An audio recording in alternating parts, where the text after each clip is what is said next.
live. My name is Helen. I work for EY.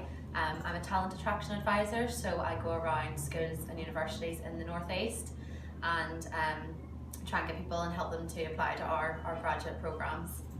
My name is Jake. I'm a school leader here at EY. This is my third year and I work in our banking practice in assurance. So today we're going to talk about how to succeed in the future of work. Don't forget to send in questions to be answered at the end, and any unanswered questions will be published in an article on the debut app after. So just to give you some context around this topic, we're actually entering the fourth industrial revolution. Companies are all being affected by digital disruption. They're having to change the way that they work. New companies are being developed, so companies that you may have never even imagined could exist in 10 years ago.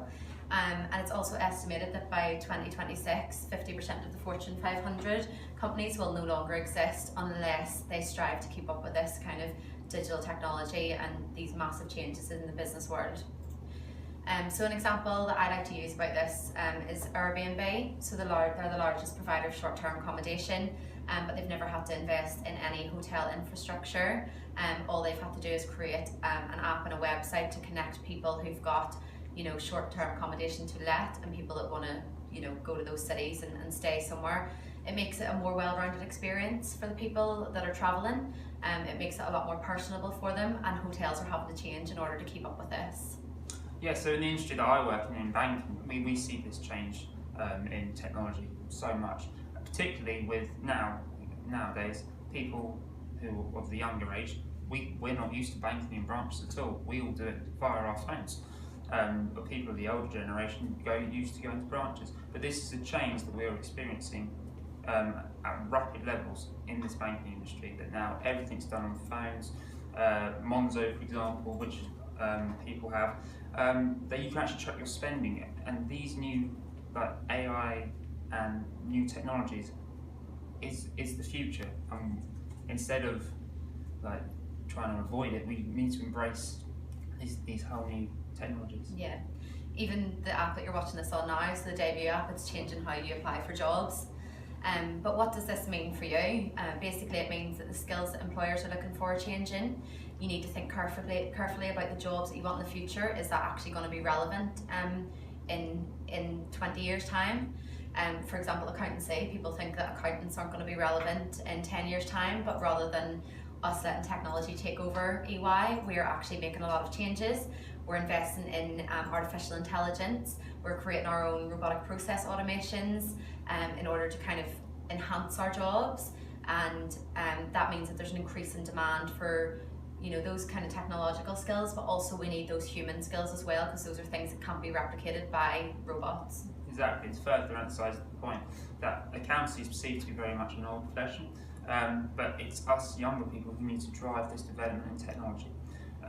Particularly in audit. Audit is perceived a very, very old profession, but with this introduction of robotics and technology, we younger people are having a more impact on the audits, because it's our ideas. We're used to playing around with phones and laptops and all that, so we have all these ideas, we have all these skills, and what EY are trying to do is we're trying to channel that into our audits. So I use on my audit engagements robotics, analytics. We make some wicked robots that can do so many quick tasks which used to take us hours to do. They can do it literally with just a click of a button, and that is why this fourth industrial revolution, we should all be getting behind that, because it will create more jobs. Even though we are losing some jobs, the effect is we will have more jobs. Yeah, it's not that we're ever losing those jobs, it's that we're changing those jobs in order to keep up to date.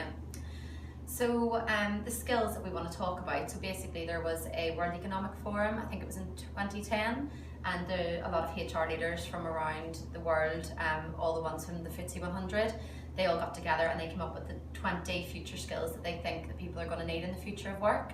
And from that list we've taken 5 future skills that we think all apprentices and graduates need to have to come and work in our business. So these are complex problem solving, creativity, cognitive flexibility, emotional intelligence, and collaboration. Combined with these skills, we also think you should have 4 key mindsets as well to be able to grow and to develop yourself as an individual. Now these are self-development, self-promotion, self-reliance, and not all by yourself. You need a combination of both these skills and mindsets to be able to get the best out of yourselves, effectively. So it's all good us throwing buzzwords around, but let's go into some more detail. So we'll start with complex problem solving. So EY define this as using analytical skills to navigate complex information and come up with new solutions. So my advice when you are trying to solve a complex problem is think of the end goal. What is it that you want to achieve through that? If someone's come to you with a problem, ask them questions, try and find out more about it, and then think about the end goal and then work backwards in order to solve that problem. So that's something we have to do in our advisory service line quite often. Clients tend to think that they know what they want, but it's only by asking questions and figuring out where the client wants to be. That's when our consultants can basically go in and do their job properly. Yeah, we all solve problems on a day-to-day basis, don't we? Whether that be simple, what we have for tea tonight, or what clothes we're going to wear in the day. We all solve problems, but it's the way that we develop that into complex problem solving. So, for example, I'm going to give you a lot of banking examples throughout this live stream, but first year audits are really difficult because we have no background on the ground. We have to do everything literally from a blank canvas. Now, if we as audit firms go there and sit down and go, right, we're very bored of this, we're not really engaged with the client, therefore we won't solve the problem of actually completing the audit, which is exactly what Helen mentioned. We've got to think of that end goal. The end goal is we need to sign off the audit opinion. So how do we get there? And that is where you can develop, and that complex problem solving comes into play. The next one I mentioned was creativity. So we define this as taking new ways of doing things, trying to take the initiative and generating fresh ideas. So I think everyone has to be a bit creative. Audit may not be a place where you think you'd have to be creative, but I'm sure you've got plenty of examples. Oh, you have to be creative in audit to survive, really, because yes, it is known as quite a bit boring work, but it's the creativity that makes it interesting, and the new ways of doing things is really linking straight back to this fourth industrial revolution. Because in previous years we'd just sit there, do some ticking of some numbers, but now we can get involved with robots who can look at every single bit of revenue that a bank makes. They can look at it in 30 seconds, whereas we can only look at a certain amount because we have to sign off the audit in time. So it's this new way of doing things, and being creative. Always come to things with an open mind, because there's no set way of doing something. There's always a way you can improve it or do it in a different way, which potentially might get you a better outcome. Definitely. So the next one is cognitive flexibility. So we define this as being someone who's being adaptable, they can deal with change, and they're constantly learning. So one example of this would be in our tax service line. So in tax, you'll have to work with companies. These could be international companies. You need to know the tax laws of all the countries that they operate in, and tax laws are constantly changing. So you need to be that kind of person that always likes to stay up to date. I think it applies to the whole business, because you need to know what's going on in the business world in order to kind of keep the business relevant, I would say. Yeah, you do. You need to keep up to date with everything, because everything is constantly changing. Whether that be the banking markets, whether that be tax laws, normally they always change. They never stay the same. And another example from how we do things at EY, especially in our assurance practice, is that you always develop. So the next year you won't be doing the same tasks as you did previously. So you've always got to have that willingness to learn and to do new jobs, because they always come about. And that's effectively what cognitive flexibility is. You've got to be adaptable. Yeah. Adaptable to everything. Yeah. The next one that I mentioned before was emotional intelligence. So we define that as being able to demonstrate empathy, see things from other people's perspectives, and communicate effectively. So emotional intelligence is something that robots can't yet replicate. You never know. You never know where we're going to end up. But there's always going to be that human element of things. When you see things for the first time, it's always different to when you see it the second time. People interpret things in different ways. One example I like to use of this would be in our transactions service line. So in transactions, you might be going in and dealing with the liquidation of a company, for example, and that could mean redundancies. That's breaking up a business and selling parts of it off.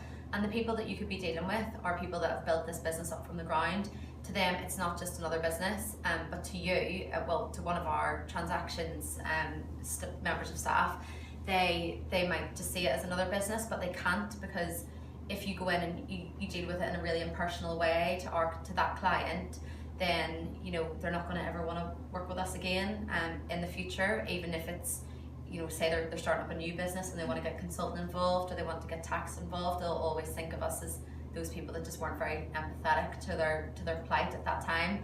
So I think emotional intelligence is really important when dealing with people. Exactly, yeah, it's very important when dealing with people, particularly with audit. We have to talk to the client so often, because if there's a little break in something, we need to talk to the client. We always need to be communicating with the client, and it's key. We need to understand what the client wants, but we also need to build a relationship with the client, because when you build that relationship, you get that familiarity, and it makes, when you come to talk to them with, for example, you do have a break, they want to help you, they want to make things better for themselves.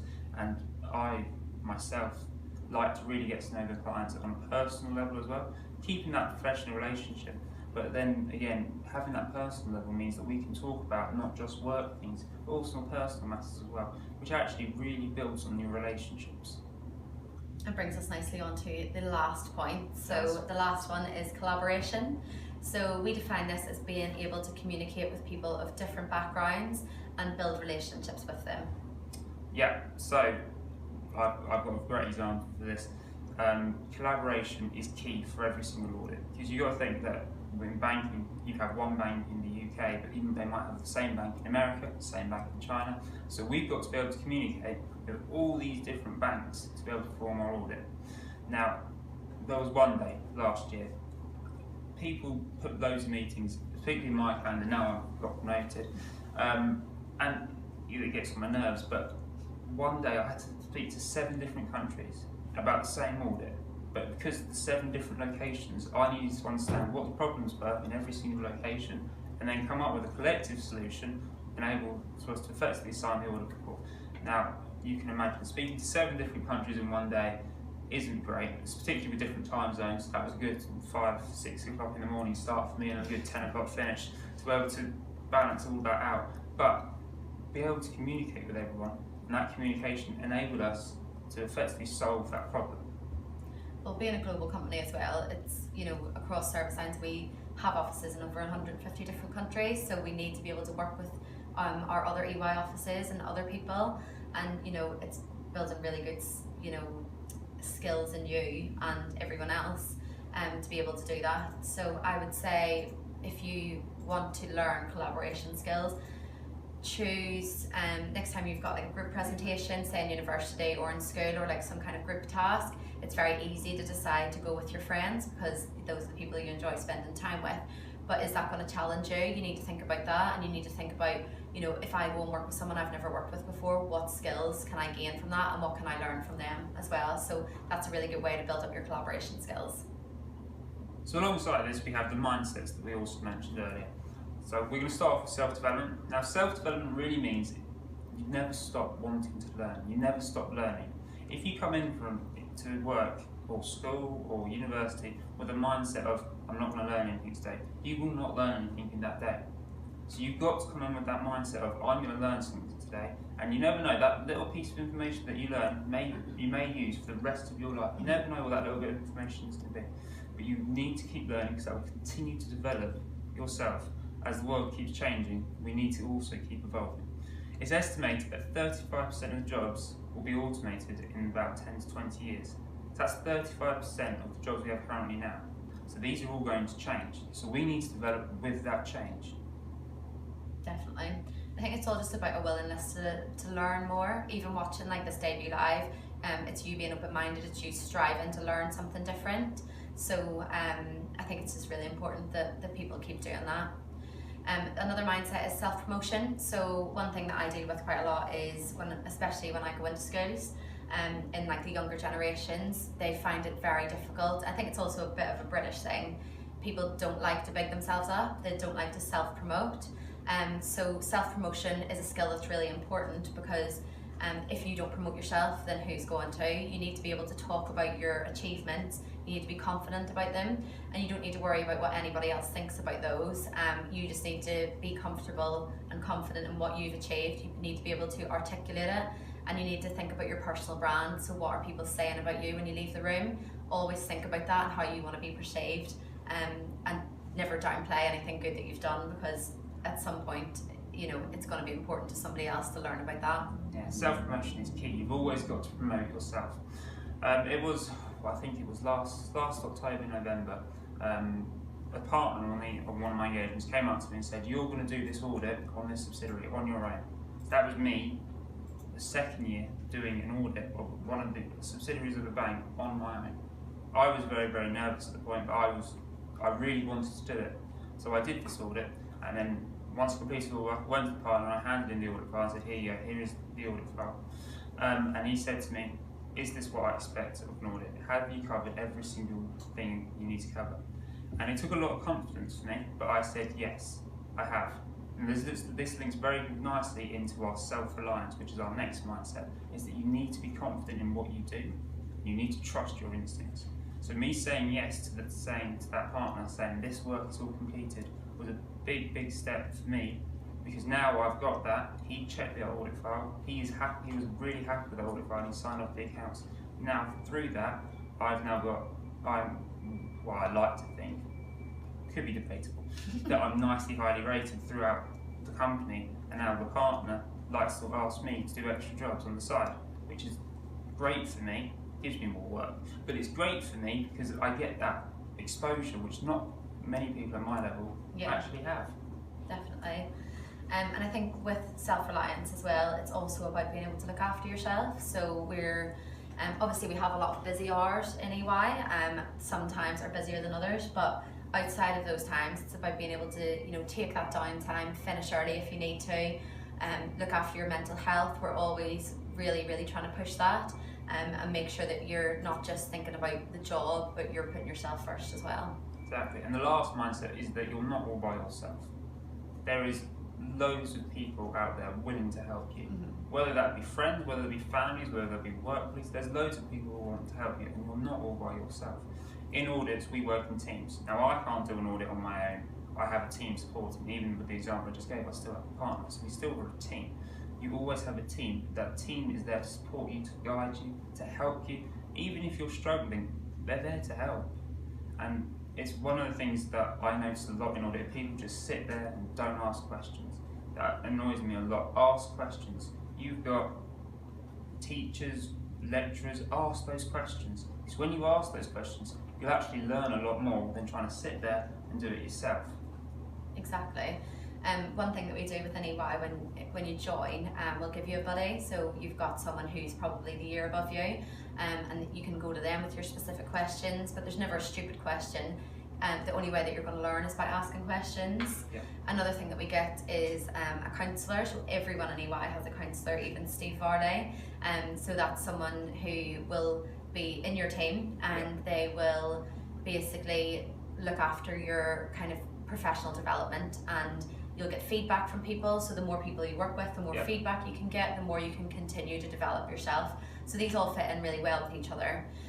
But we do think that apprentices and graduates need to embrace both the skills and mindsets that we've outlined before in order to succeed. So you can find out more about these on the website. Obviously, we've only touched on them in a really brief detail, but Davey are going to publish an insight article later, and they'll link to the website in there as well, so you can do a lot more reading and research on these yourself.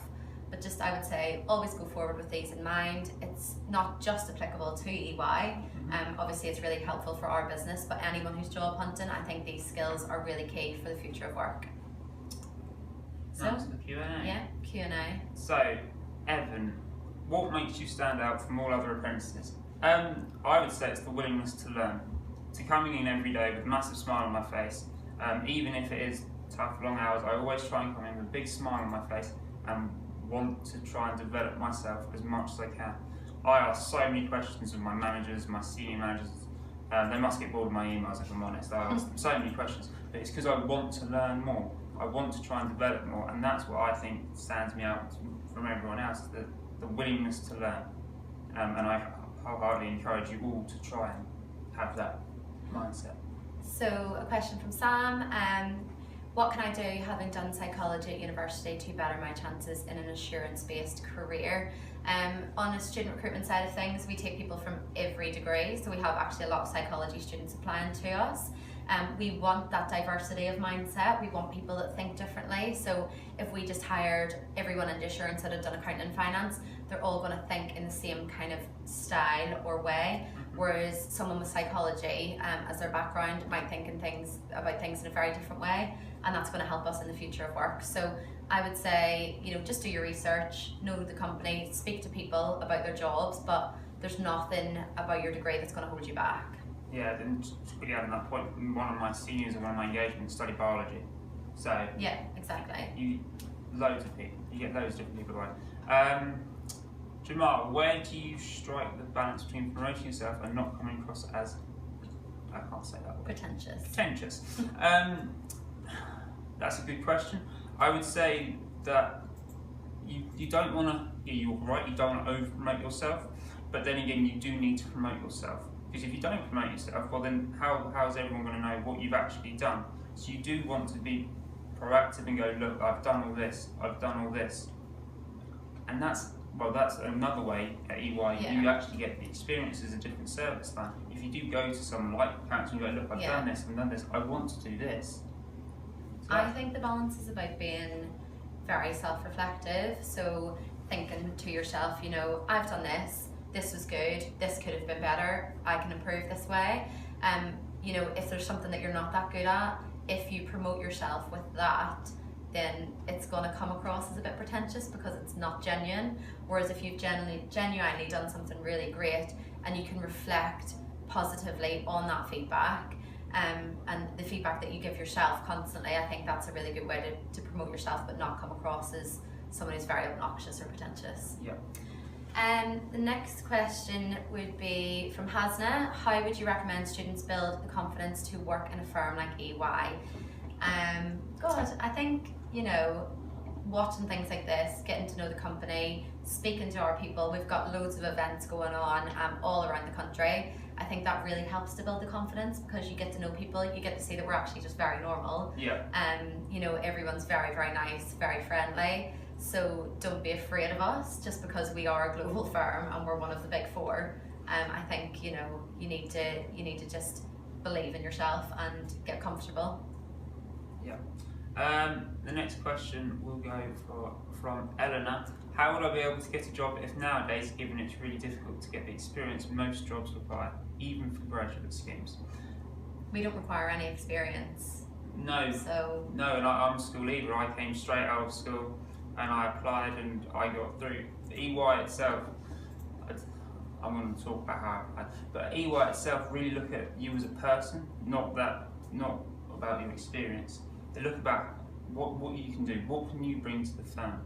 Now, the advice I give to people is if you're yourself and you're not trying to, I don't want to use the word fake, but if you're yourself, that's how you'll get into the firm, because they want people to bring different experiences, different backgrounds, because that's how we all as a firm actually develop and actually produce better work, different perspectives. Exactly, but you need to go out and seek those opportunities as well. Don't just, if you do the same thing day in and day out and never challenge yourself, then how are you ever going to grow as a person? So I think that you need to have a wealth of experiences, get a part-time job, volunteer, join a new club, just put yourself out there and try and build the confidence that way. So the next one that we're going to go for, I think, Joshua. So why did you choose an apprenticeship over degrees? He said degrees have more points, but I don't really know what that means. I don't think I agree with that. Apprentices are viewed exactly the same as graduates in our business. Yeah. Personally, from the Newcastle office, our office managing partner Sandra, she is an apprentice, so she's the highest up person in the Newcastle office.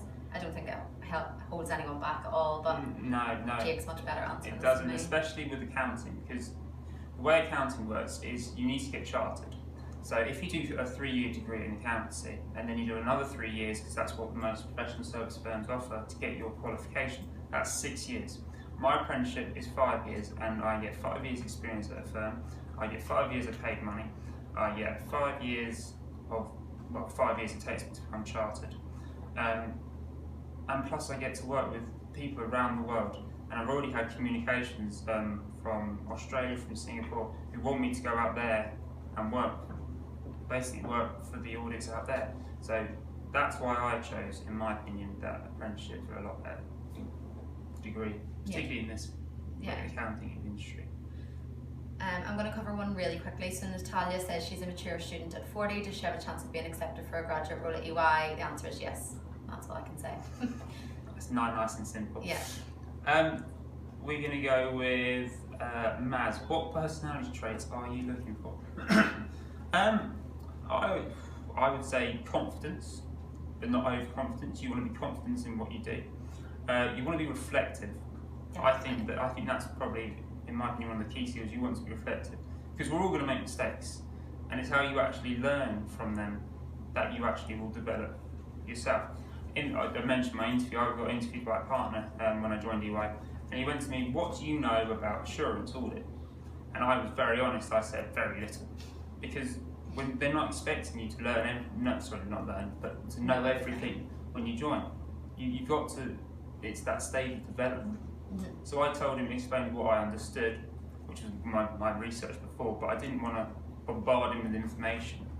So yeah, I would say be able to be really reflective of what you do, and to be able to be confident in what you do. In my opinion, the two main skills. I'd say being able to work with other people. That's another good one. Obviously, we've already talked about collaboration skills. I would say being very commercially aware is very good. Get up to date with the business industry.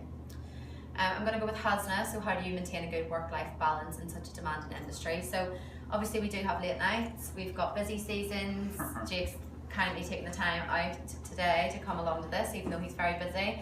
But we also have flexible working at EY. So, if you put in the hours over a couple of months, the next couple of months that are a bit quieter, our managers are very, very relaxed about, take a longer lunch, finish early today if you want to. Everyone's just really nice about it. I think everyone's wants you to have a good work-life balance. Exactly, and even if, as Helen mentioned, I'm in my busy season, we didn't get much weekends in January. We didn't, that's the truth of it, but last weekend we signed on the Thursday, and the manager went, let's all have the Friday off, just to get that bit, to get some more sleep, but to build on that work-life balance. Where should we go? Let's go with Peanut. Would a graduate with master's degree be more favoured than an applicant with only an undergraduate degree? I think that's more of a you question. No. We only require an undergraduate degree, or if you're applying for an apprenticeship A levels, so a master's degree wouldn't be more favoured at all. What about, we can answer or an AO's one quite quickly. Can someone without a degree work at EY? You're looking at him. So yes, we do apprenticeships. We require 3 A levels or the equivalent of, so BTECs, MBQs. You can find out everything on the website about our application process and what you actually need to apply. Lara, we've got time for one more question, and I'm going to go with Hasna. What attracted you to EY the most out of all the Big Four firms? Well, I'll be completely honest, I applied to all the Big Four, and I got offered in 3 of them. I didn't get offers from one of them. And what drew me to EY was I felt that they were the most people-centred. As I mentioned in my interview a lot, me and the partner who I had the interview with, we spoke about cricket for a good 10-20 minutes of the interview. Now that, in a Big Four, to be talking about something not relevant to accounting in an interview, to me showed that actually they wanted to get to know me more as a person than as actually a robot to do the work. That makes sense. So that's really why I chose EY. Great, so thank you all for watching. All unanswered questions will be answered in an Insight article after this stream. So thanks for tuning in, and see you soon. Bye.